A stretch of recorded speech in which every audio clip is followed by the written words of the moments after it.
2026年施政報告延續惠民措施，強化精準輔助，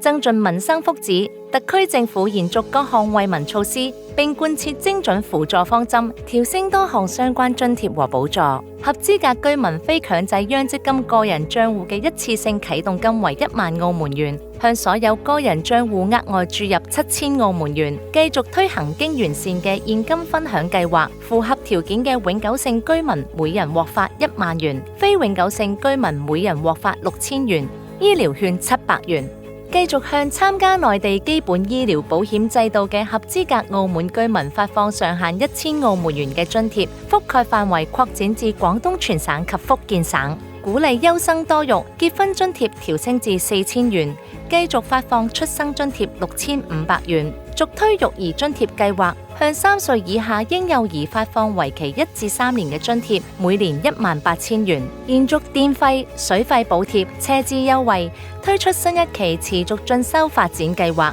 合資格居民購買居住單位，首600萬澳門元可獲豁免不動產移轉印花稅。強化精準輔助，加大社會保障。合資格居民嘅疾病津貼，非住院調升至每日180元，住院調升至每日240元，喪葬津貼調升至5200元，失業津貼調升至每日210元，調升3類弱勢家庭特別補助，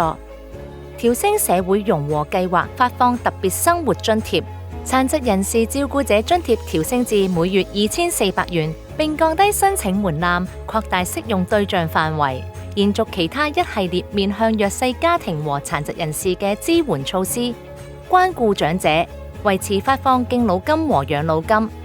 重視教育，繼續向學校、合資格學生和教學人員發放各類津貼，延續對僱員嘅職業稅扣減和退稅措施，繼續推行支持青年到大灣區就業資助計劃，向工商業者及相關人士繼續實施多項稅費豁免或扣減措施。